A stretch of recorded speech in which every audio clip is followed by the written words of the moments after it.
ओम श्री गुरुवे नमः। आप सभी को सादर प्रणाम। आइए सुने युग ऋषि की अमृतवाणी भव्य एवं दिव्य ज्योति अखंड ज्योति नामक प्रकरण से। आज का विषय है भूत प्रेतों का रहस्य। मित्रों, अक्सर हमें भूत प्रेतों की कहानियां पढ़ने सुनने को मिलती हैं। भूत प्रेतों का अस्तित्व है या नहीं, ये हमेशा से ही कौतुक एवं अचरज का विषय रहा है। कुछ लोग भूत प्रेतों के अस्तित्व को मानते हैं और कुछ नहीं भी मानते हैं। शास्त्रों के अनुसार 84 लाख योनियों में एक योनि भूत प्रेतों की भी है। गरुड़ पुराण में भूत प्रेतों के विषय में विस्तृत वर्णन पढ़ने को मिलता है। श्रीमद्भागवत पुराण में भी धुंधकारी के प्रेत बन जाने का वर्णन मिलता है। गोस्वामी तुलसीदास जी ने को एक भूत ने ही बताया था कि उन्हें हनुमान जी कहाँ मिलेंगे। एक भूत ने ही यक्ष के रूप में युधिष्ठिर से कई तरह के प्रश्न पूछे थे। पितृपक्ष में हिंदू अपने पितरों का तर्पण करते हैं। इन सारे उदाहरणों से ये सिद्ध होता है कि पितरों का अस्तित्व आत्मा अथवा भूत प्रेत के रूप में होता है।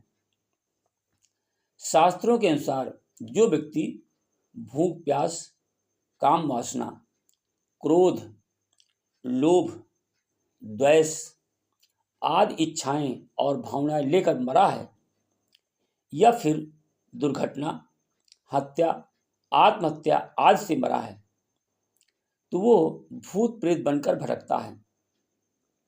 ऐसे व्यक्तियों की आत्मा को तृप्त करने के लिए श्राद्ध और तर्पण आदि किए जाते हैं। जो लोग अपने स्वजनों और पितरों का श्राद्ध और तर्पण नहीं करते हैं, वे उन अतृप्त आत्माओं द्वारा परेशान भी होते हैं। कहते हैं कि ज्यादा शोर और उजाले वाले स्थानों से ये दूर रहते हैं, इसलिए इन्हें कृष्ण पक्ष ज्यादा पसंद है, अर्थात अंधेरी रात में ये ज्यादा एक्टिव होते हैं और त्रयोदशी, चतुर्दशी तथा अमावस्या को ये ज्यादा सक्रिय रहते हैं। भूत प्रेत प्रायः उन स्थानों पर दिखते हैं जिन स्थानों से मृतक का अपने जीवन काल में संबंध था या जो स्थान एकांत में स्थित होते हैं। बहुत दिनों से खाली पड़े घर इत्यादि में भी भूत प्रेतों का निवास माना गया है। मित्रों, भूतों की विभिन्न श्रेणियां होती हैं और भूत प्रेत, पिशाच, चुड़ैल, राक्षस आदि प्रेत योनि में जाने वाली आत्माएं अदृश्य और बलवान हो जाती हैं। सभी प्रेत अदृश्य तो होते हैं पर बलवान नहीं, क्योंकि ये उनके पूर्व जन्म के कर्म के और गति पर निर्भर करता है। उनके शरीर धुंधले तथा वायु से बने होते हैं। वे उस स्थूल शरीर से विहीन होते हैं तथा सूक्ष्म शरीर का प्रयोग करते हैं। कुछ भूत प्रेत अपने सूक्ष्म शरीर की ताकत को समझकर उसका इस्तेमाल करना मात्र जानते हैं। कुछ भूतों में स्पर्श करने की ताकत होती है तो कुछ में नहीं भी होती है। जो भूत स्पर्श करने की ताकत रखते हैं वे बड़े से बड़े वृक्षों को भी उखाड़कर फेंक सकते हैं। ऐसे भूत यदि स्वभावतः बुरे हैं तो खतरनाक होते हैं। ये किसी भी देहधारी व्यक्ति को अपने होने का एहसास भी करा देते हैं। मित्रों, इस प्रकार भूतों की मानसिक शक्ति इतनी बलशाली होती है कि वे किसी भी व्यक्ति का दिमाग पलटकर प्रभावित कर उससे अच्छे या बुरे कार्य करा सकते हैं। वे किसी भी व्यक्ति के शरीर का इस्तेमाल करना भी जानते हैं।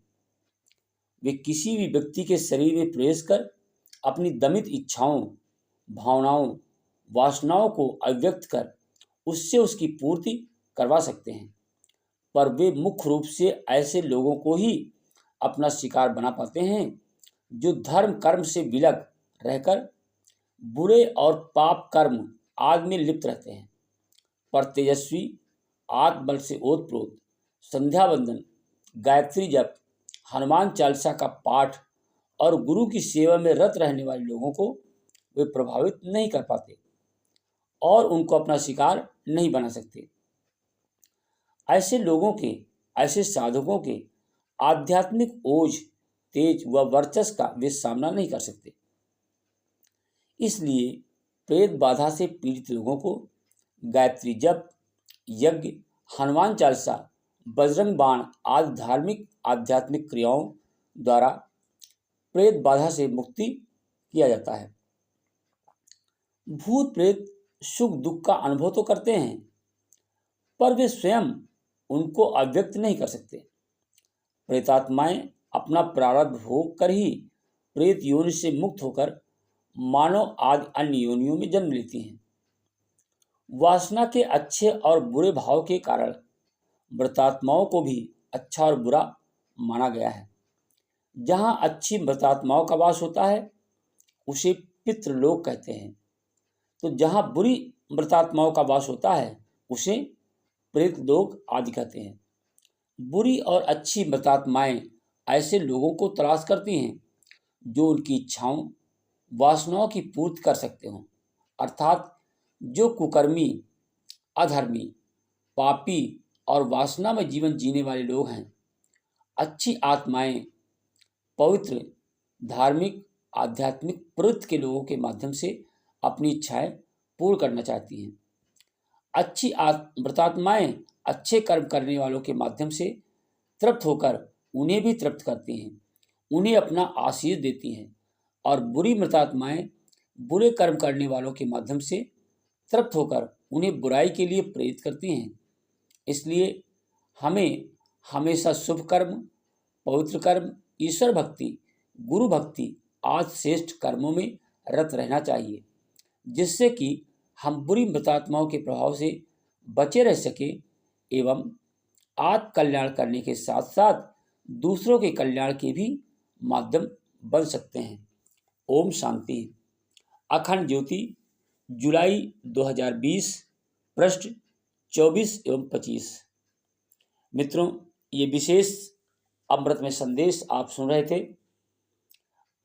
भव्य एवं दिव्य ज्योति, अखंड ज्योति नामक प्रकरण से इसका विषय था भूत प्रेतों का रहस्य।